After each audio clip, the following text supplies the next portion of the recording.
You're here for one reason and one reason only, to get shown some kick-ass Cyberpunk mods. Whether you're a new player to Cyberpunk or someone who's returning for a brand new playthrough, I guarantee to you that these mods will be worth the install. So without further ado, let's get started. The native New Game Plus mod for Cyberpunk is something that you should be installing. This native New Game Plus mod offers a few different functionalities, either starting directly from the prologue or starting post-heist, which means you can skip like the 6 to 8 hour section that I personally am not a fan of playing every single time I want to make a new character, but if you also own Cyberpunk 2077 Phantom Liberty, you're technically able to just skip it, but you're not able to take your skill points and all your guns and leveling over to a new playthrough. I'm also hoping that CD Projekt Red can still offer, or maybe even patch in, a native version of this New Game Plus mode for console players, because as of right now, the console version of this game has no mod support whatsoever when other big RPGs are doing it, like Bethesda RPGs or Larian RPGs. Those games offering console mod support, it'd be really cool to just see that joining the console version of this game.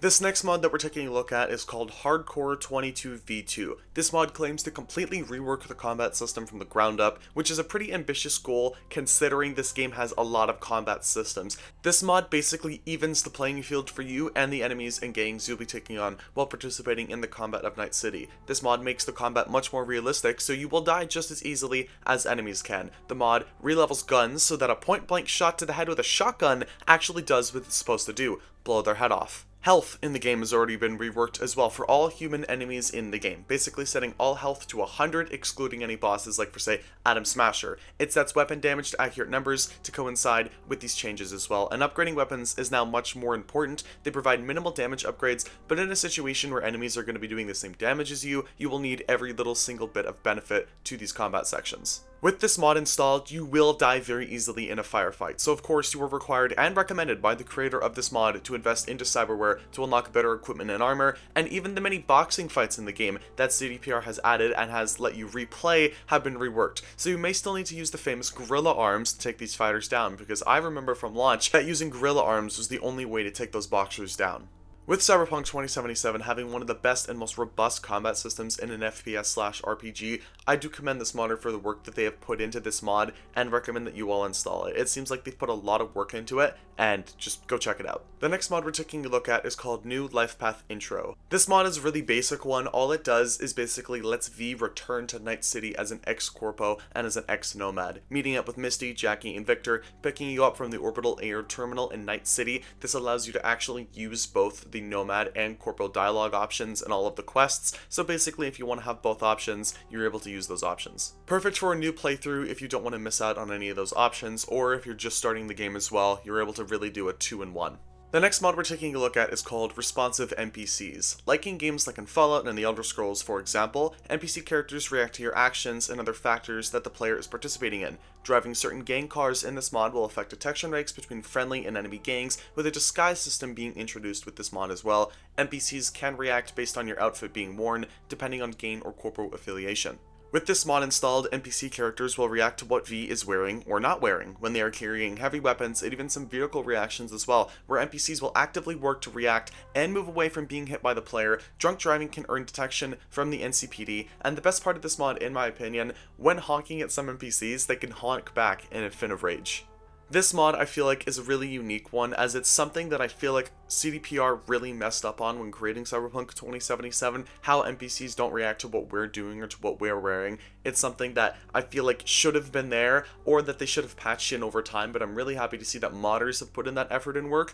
Definitely go check out this mod. The next mod we're taking a look at is called Dark Future. This is probably by far the most interesting mod that I've seen for this game. It offers a new comprehensive urban survival gameplay and immersion system to Cyberpunk 2077, providing new gameplay challenges and encouraging you, the player, to engage with the world of Night City to ensure that V stays physically and mentally fit for your next mission. For example, this mod incentivizes you to return to one of your many apartments to make sure that V has had enough proper sleep. This mod also introduces a big new gameplay mechanic to the game called Nerve. This represents how calm and collected V is in certain situations. When V's nerve is low, it affects their breathing and their aim, with their hands trembling when aiming, and their stamina can take longer to recover. Nerve can be lost when engaging in combat and being traced from quick hacks when undetected, but can be restored with participating in activities in your apartment or around the world, and consuming drugs and alcohol. But be careful, because they actually added an addiction system as well. This mod also disables fast travel and can limit your vehicle summoning, and there are many more features to this mod like hydration, nutrition, and energy as well that you will have to upkeep as you engage in the many activities of Night City, so go check it out. And one thing that I found out while actually playing through this mod is that you could even sleep in your vehicle. But beware, because the mod author has warned you that gangs can take advantage of you and your vulnerabilities while sleeping in a car, so you might get robbed. Dark Future is probably the most unique mod that I've seen for this game. Definitely go check it out. It seems like it's just a hyper-realism mod,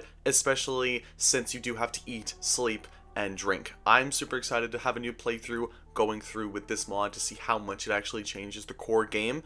Definitely go check it out. I know for a fact that if there was something that we could bring in from GTA 5 to Cyberpunk 2077, it would be proper car customization, and this next mod that we're taking a look at doesn't bring in the customization of cars to the extent of GTA 5, but it does bring some semblance of car mod shops. So this mod that we're taking a look at is called Modification Shop. This mod offers several types of parts to modify on your own cars through engines, transmission, suspension, tires, brakes, weight reduction, etc. Each upgrade has 3 stages for every part, and some even include some unique parts, overall adding 47 parts to add to vehicles. This mod actually adds a physical location as well with its own UI, which is pretty impressive work in my opinion for a modder to complete. What I'm hoping maybe that this modder can either do, or if CDPR can do for Cyberpunk 2077 through a patch, or even in a future Cyberpunk game, is offering proper car customization on the level of GTA 5, because the car customization in that game is insane, and this is a step in the right direction, especially with this mod. I'm super excited to check out how it actually affects the cars that you're able to drive through speed and suspension and all that stuff. Super excited to try this mod out, and I wonder if it'll affect races in any big way, and hopefully we get more car customization mods like this in the future. There's one feature in Cyberpunk 2077 that I do not feel like gets enough attention, and that is the constant different weather systems and patterns in this game, and that is what we are relating to with this last mod that I'm going to be showing you.